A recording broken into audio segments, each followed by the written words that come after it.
Welcome back. Well, our next guest has been with us for, I think since November now. She is a care advocate.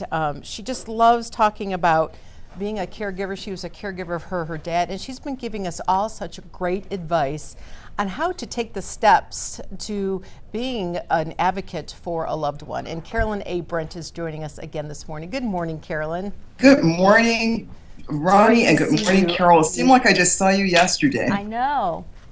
We are so glad to have you here with us this morning, Carolyn. And thank you. This is a hard topic that we're talking about. I think this is the next chapter in your book we want to share with people. And we're talking about life or death discussions. We got to have those, don't we? We have to have them, and unfortunately, because we live in a society where we're not supposed to talk about anything, especially death, we wait until there's an unexpected emergency, and then everyone's running around trying to figure out what's going on.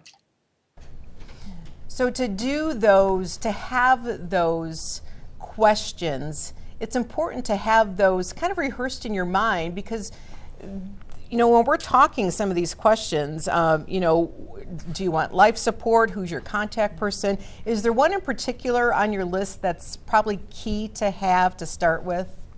This is the number one key, and I will forever say, when you're over the age of 21 and up, everyone needs some type of medical directive. So when you're talking to your loved one, my advice will always be, have your own legal documents first. And the easiest way, Ronnie and Carol, there's an organization known as agingwithdignity.org. And in 42 states here in the United States, they have 5 wishes, and it's really pretty easy. When you boil it down to making it easy, then people could have these conversations. Number 1 is, what type of medical treatment do you want, and who do you trust enough with your life to make those decisions for you? So those are like 2. Who do you trust? So you need to assign someone as your medical directive, the person that's going to take your, stand in your place whenever you become incapable of making decisions for yourself.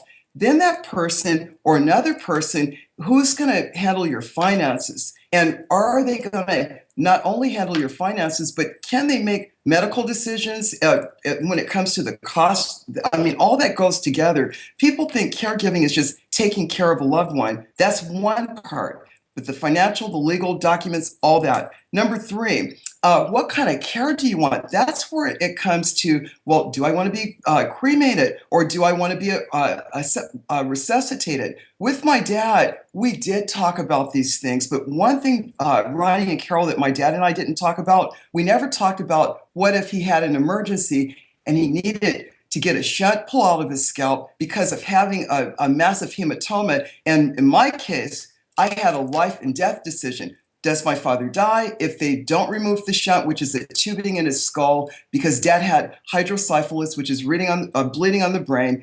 And when his shunt dislodged, Dad, the doctor said, if you keep the shunt in, he's going to die. If we remove the shunt, he's going to be a vegetable. Now, can you imagine the way I felt when the doctor gave me a choice, a vegetable or death? Those are conversations that nobody even think to have. But I challenge people, when you have the conversations, that's a good one to throw in there, because that happened to me. Then another, number 4 would be, what do you want people to know about you? And I'm thinking that, or saying that's creating legacy. What legacy do you want the world to know about you? And number 5 is, what do you want your family to know about you? Or how do you want your family to behave? Surely my father probably is rolling in his grave knowing that my family was fighting at his end of life, because he never would have wanted it like that. And that is why I became an advocate versus running to court and trying to sue folks. That doesn't make sense. So I decided I'm going to do it my daddy's way and create legacy for him. So it's really simple. The bottom line is, who do you trust with your life? Make them your medical directive. What type of treatment and care do you want? What type of religious beliefs do you have?